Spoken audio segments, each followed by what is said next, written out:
Assalamualaikum warahmatullahi wabarakatuh. Halo semuanya, perkenalkan nama saya Salma Fitria Ramadhani. Pada kesempatan kali ini saya akan menjelaskan uji independen sampel t-test dan uji beda lebih dari dua kelompok dengan asumsi data normal dan homogen. Nah, yang pertama saya akan melakukan uji independen sampel t-test. Di sini saya sudah memiliki soal atau contoh data dari uji independen sampel t-test. Seorang mahasiswa dalam penelitiannya ingin mengetahui apakah ada perbedaan nilai ujian antara kelas A dan kelas B pada Fakultas Psikologi untuk suatu universitas. Penelitian dengan menggunakan sampel sebanyak 24 responden yang diambil dari kelas A dan kelas B. Data yang didapat sebagai berikut. Nah, di sini sudah terdapat nilai ujian dan asal kelasnya. Sebelum menentukan atau melaksanakan uji independen sampel t-test, ada beberapa hal yang harus kita perhatikan. Yang pertama, ada konsep dasar uji independen sampel t-test. Pada poin pertama, pada uji beda ini bertujuan untuk menguji apakah dua kelompok yang ada berasal dari populasi yang sama atau tidak, serta membandingkan apakah rata-rata dua kelompok sampel yang independen tersebut berbeda secara statistik. Lalu yang kedua adalah syarat uji statistik parametrik, yaitu normal dan homogen. Lalu selanjutnya ada syarat pengambilan keputusan. Yang pertama, skala data materik atau metrik, yaitu interval atau rasio. Lalu yang kedua, kelompok data saling bebas atau tidak berpasangan. Contoh saling bebas itu seperti ini. Jumlah kelas A, jumlah nilai pada kelas A yaitu terdapat 13 orang. Lalu kelas B berjumlah sisanya. Nah, lalu yang poin ketiga, data per kelompok terdistribusi normal. Lalu varian antar kelompok sama atau homogen. Jika si p-value kurang dari 0,05 atau 5%, maka HA diterima atau H0 gagal diterima. Artinya data tidak terdistribusi secara normal. Maka sebaliknya, jika si p-value lebih dari 0,05 atau 5%, maka H0 yang diterima atau HA gagal diterima, artinya data terdistribusi secara normal. Nah, sebelum menentukan atau melaksanakan uji independen sampel t-test, kita harus menentukan hipotesis antara uji normalitas, uji homogenitas, dan uji independen sampel t-test. Di sini kalian dapat membaca hipotesis-hipotesis yang sudah saya siapkan dalam percobaan independen sampel t-test di sini. Nah, langkah yang pertama kita melakukan independen sampel t-test itu, masukkan semua nilai ujian antara kelas A dan kelas B ke dalam SPSS. Nah, yang pertama saya akan melakukan uji independen sampel t-test. Di sini saya sudah memiliki soal atau contoh data dari uji independen sampel t-test. Seorang mahasiswa dalam penelitiannya ingin mengetahui apakah ada perbedaan nilai ujian antara kelas A dan kelas B pada Fakultas Psikologi untuk suatu universitas. Penelitian dengan menggunakan sampel sebanyak 24 responden yang diambil dari kelas A dan kelas B. Data yang didapat sebagai berikut. Nah, di sini sudah terdapat nilai ujian dan asal kelasnya. Sebelum menentukan atau melaksanakan uji independen sampel t-test, ada beberapa hal yang harus kita perhatikan. Yang pertama, ada konsep dasar uji independen sampel t-test. Pada poin pertama, pada uji beda ini bertujuan untuk menguji apakah dua kelompok yang ada berasal dari populasi yang sama atau tidak, serta membandingkan apakah rata-rata dua kelompok sampel yang independen tersebut berbeda secara statistik. Lalu yang kedua adalah syarat uji statistik parametrik, yaitu normal dan homogen. Lalu selanjutnya ada syarat pengambilan keputusan. Yang pertama, skala data metrik atau metrik, yaitu interval atau rasio.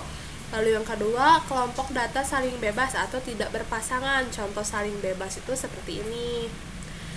Jumlah kelas A, jumlah nilai pada kelas A yaitu terdapat 13 orang. Lalu kelas B berjumlah sisanya. Nah, lalu yang poin ketiga, data per kelompok terdistribusi normal. Lalu varian antar kelompok sama atau homogen. Jika si p-value kurang dari 0,05 atau 5%, maka HA diterima atau H0 gagal diterima. Artinya data tidak terdistribusi secara normal. Maka sebaliknya, jika si p-value lebih dari 0,05 atau 5%, maka H0 yang diterima atau HA gagal diterima. Artinya data terdistribusi secara normal. Nah, sebelum menentukan atau melaksanakan uji independen sampel t-test, kita harus menentukan hipotesis antara uji normalitas, uji homogenitas, dan uji independen sampel t-test.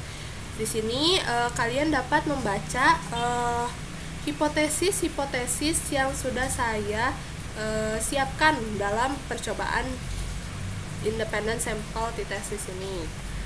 Nah, langkah yang pertama kita melakukan independen sampel t-test itu, masukkan semua nilai ujian antara kelas A dan kelas B ke dalam SPSS yang ada pada data view di sini.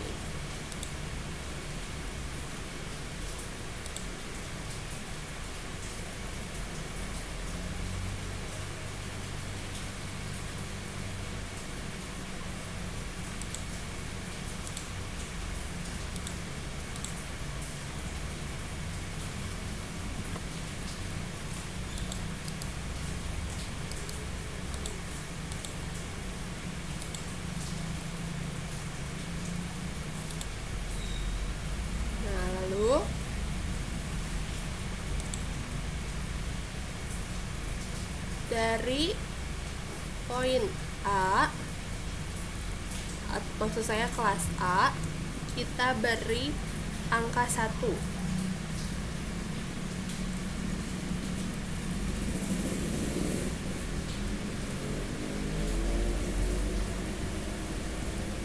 Lalu untuk kelas B, kita akan beri angka 2.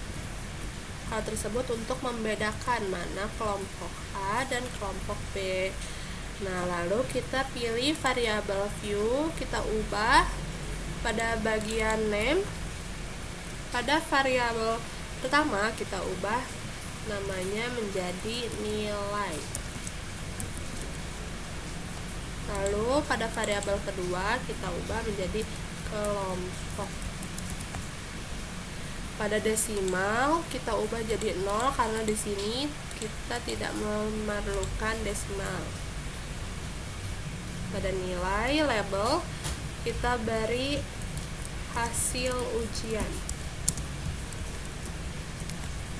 Lalu label untuk kelompok yaitu kelas.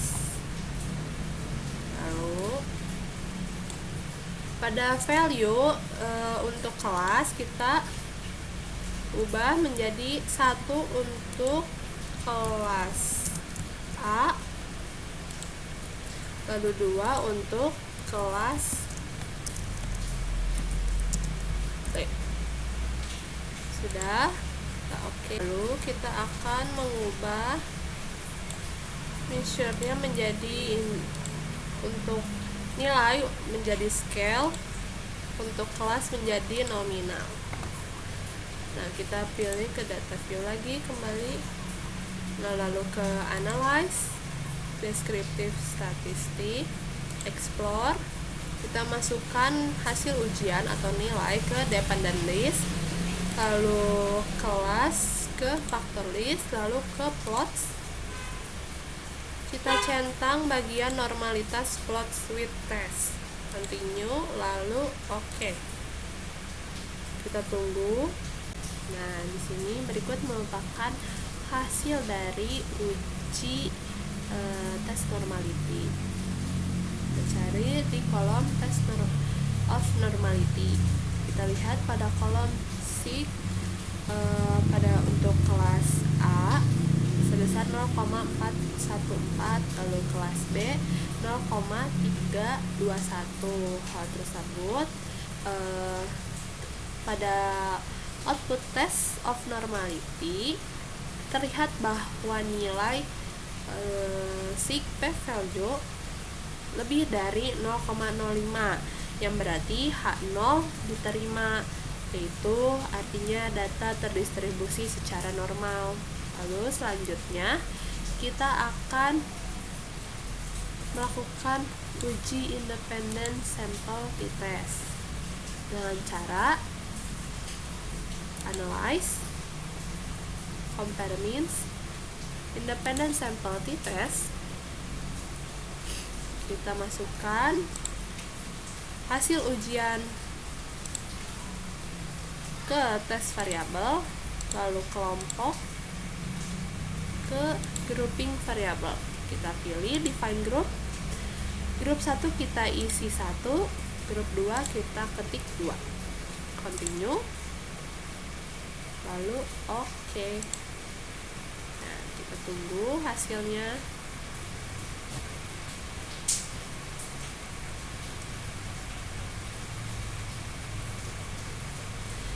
Nah, kali ini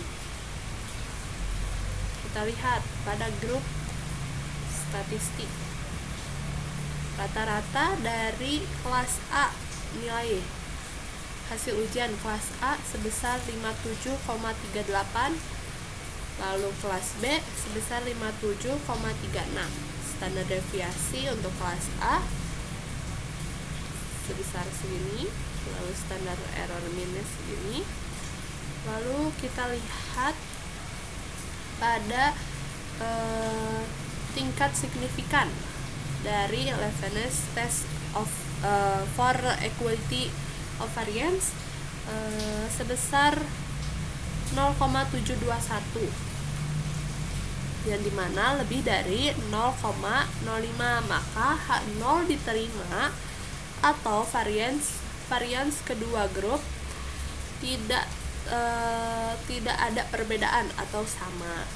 Oleh karena itu, untuk menjawab hipotesis pada uji independent sample t-test, kita lihat yang stick to tell. Nah, terlihat bahwa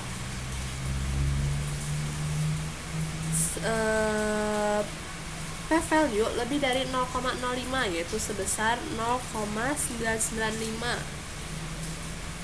Maka H0 diterima atau kedua rata-rata populasi adalah identik atau rata-rata nilai ujian mahasiswa dari kelas A dan kelas B tidak berbeda secara nyata.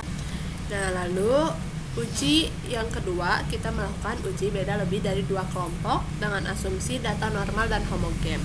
Lalu penjelasan dari ANOVA, yaitu ANOVA atau Analysis of Variance, adalah uji statistik parametrik untuk menguji apakah ada perbedaan rata-rata di antara lebih dari 2 kelompok. Lalu yang kedua, jika ada 2 kelompok, cukup gunakan independent sample t-test seperti percobaan uji kita yang pertama. Lalu data berskala interval atau rasio, observasi independen antar kelompok, dan data terdistribusi normal sehingga homogenitas varian antar kelompok dapat diuji dengan Levenes test. Kondisi data pada uji beda lebih dari 2 kelompok yaitu harus normal dan homogen. Uji yang digunakan menggunakan ANOVA klasik dan post hoc yang disarankan menggunakan Tukey atau Bonferroni. Nah, di sini terdapat contoh kasus, yaitu seorang peneliti ingin mengetahui apakah metode pembelajaran yang berbeda seperti daring, luring, dan hybrid menggunakan pengaruh terhadap nilai ujian mahasiswa. Nah, berikut merupakan tabel dari nilai ujian mahasiswa. Nah, metode 1 kita asumsikan untuk daring, lalu metode 2 asumsikan untuk luring, metode 3 untuk hybrid. Sebelum melakukan uji, kita harus membuat hipotesis untuk uji normalitas dan uji homogenitas. Nah, untuk uji normalitas, hipotesis nolnya yaitu data terdistribusi secara normal. Lalu hipotesis alternatifnya data tidak terdistribusi secara normal. Lalu uji homogenitas, H0-nya yaitu varian populasi mahasiswa antara pembelajaran daring, luring, dan hybrid adalah sama atau equal variance assumed. Lalu HA-nya varian populasi mahasiswa antara pembelajaran daring, luring, dan hybrid adalah berbeda, yaitu equal varian not assumed. Nah, kita mulai melakukan uji cobanya dengan cara input data seperti ini, nilai ini ke dalam SPSS. Kita copy terlebih dahulu.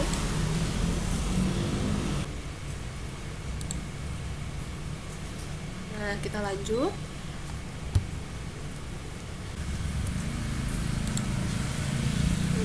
Lanjut di bawahnya, lakukan seperti itu juga dalam metode 3.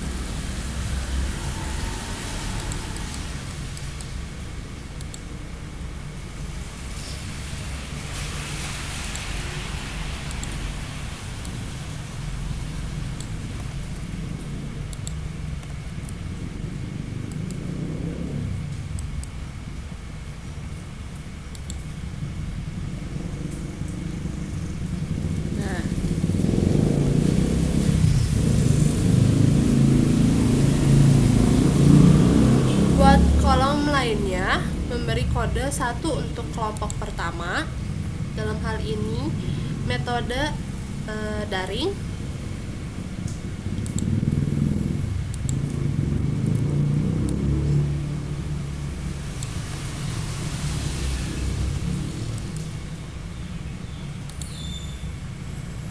Nah, lalu kode 2 untuk kelompok metode luring.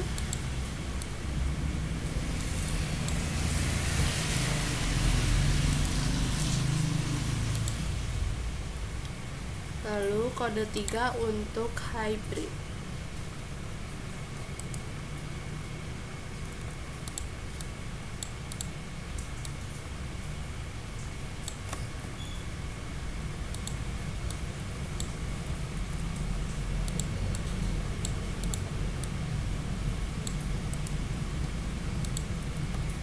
Nah, jika sudah, kita ubah dulu ke variabel view-nya, name-nya kita ganti, ini yaitu nilai.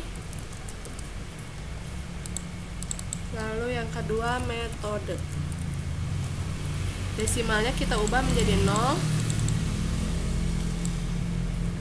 Lalu pada value kita isi 1 untuk daring, pilih add 2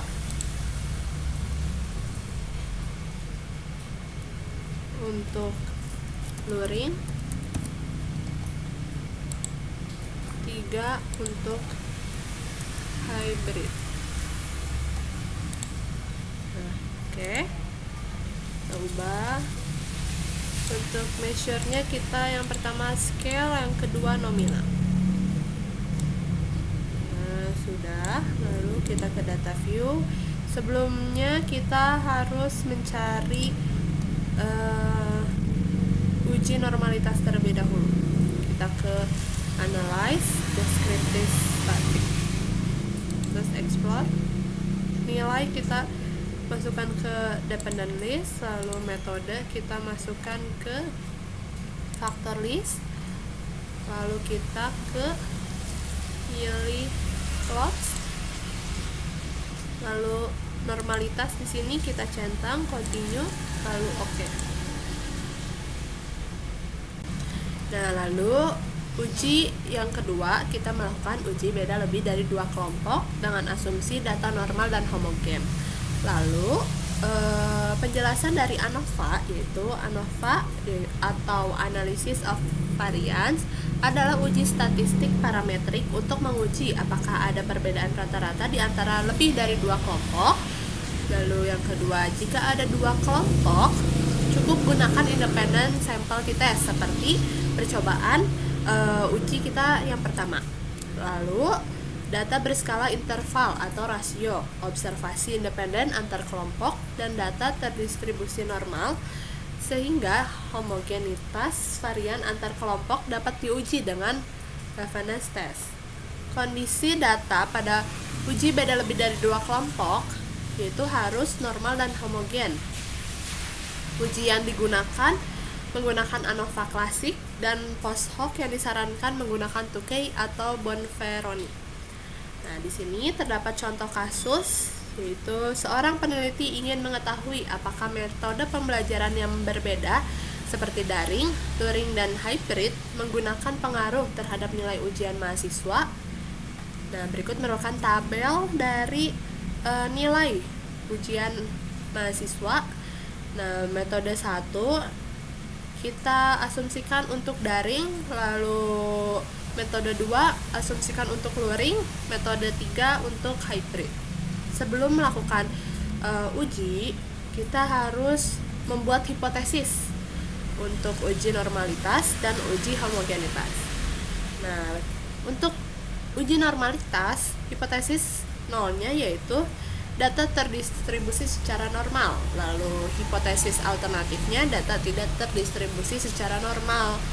Lalu uji homogenitas, H0-nya yaitu varian populasi mahasiswa antara pembelajaran daring, luring, dan hybrid adalah sama atau equal variance assumed. Lalu HA-nya varian populasi mahasiswa antara pembelajaran daring, luring, dan hybrid adalah berbeda, yaitu equal varian not assumed.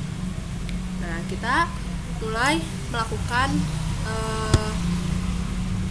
uji cobanya dengan cara input data seperti ini, nilai ini ke dalam SPSS. Kita copy terlebih dahulu.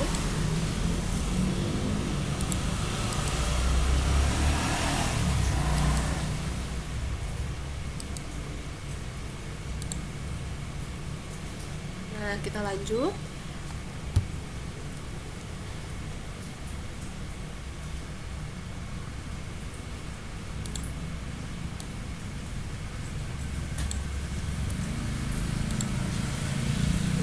Lanjut di bawahnya, lakukan seperti itu juga dalam metode 3.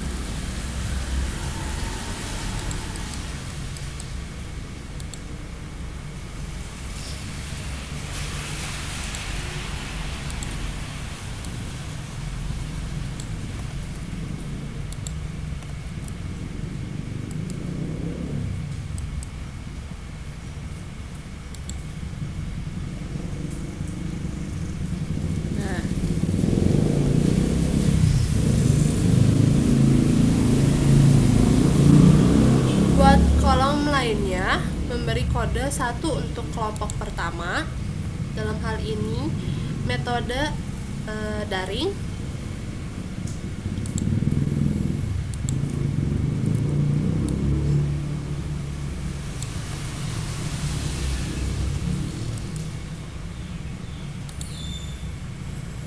Nah, lalu kode 2 untuk kelompok metode luring.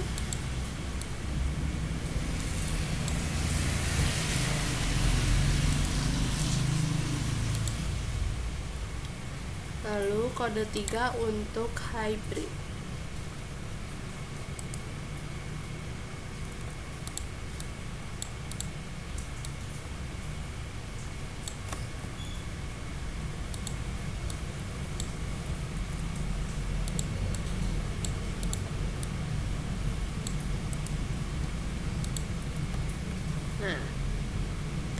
Jika sudah, kita ubah dulu ke variabel view-nya, name-nya kita ganti, ini yaitu nilai.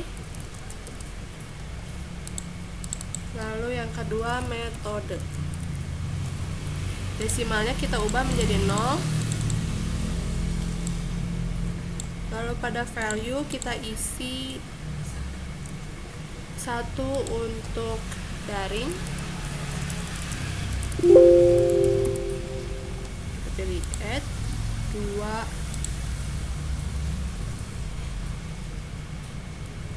untuk luring, 3 untuk hybrid. Nah, oke. Kita ubah. Untuk measure-nya kita yang pertama scale, yang kedua nominal. Nah, sudah. Lalu kita ke data view. Sebelumnya kita harus mencari uji normalitas terlebih dahulu. Kita ke analyze, descriptive static, terus explore. Nilai kita masukkan ke dependent list, lalu metode kita masukkan ke factor list, lalu kita ke pilih plots, lalu normalitas di sini kita centang, continue, lalu oke. Kita tunggu dulu.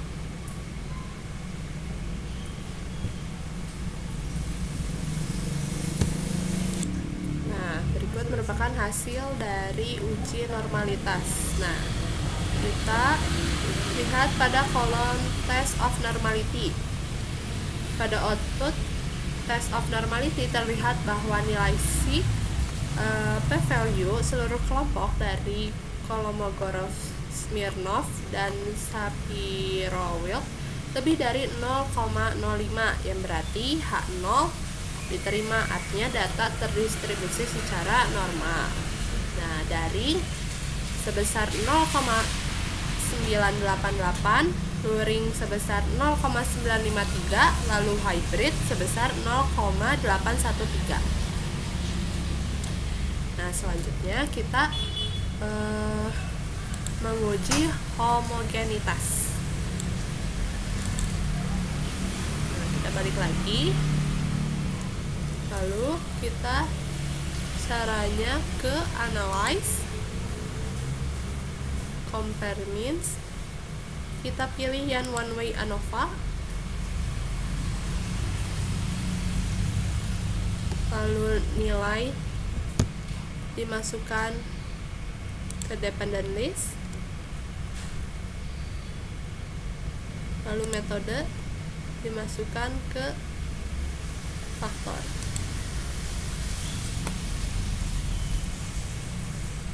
Lalu klik option, kita pilih homogeneity, lalu continue. Oke. Kita tunggu.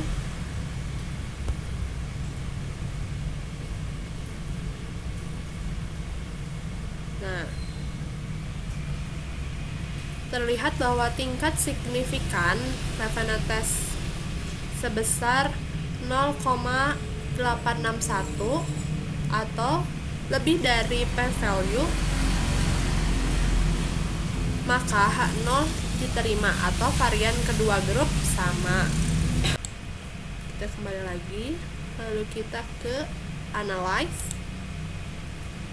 compare means lagi, one way ANOVA lagi. Ini ya sudah, kita ke post hoc, pilih yang 2K. Nah, ini 2K, continue. Oke. Kita tunggu. Nah, kita lihat pada kolom ANOVA, berdasarkan uji one way, ANOVA diperoleh nilai F sebesar 122,794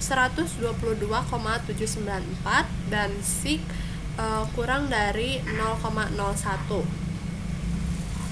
Hasil ini menunjukkan adanya perbedaan rata-rata nilai ujian mahasiswa yang signifikan antara metode pembelajaran daring luring, dan hybrid.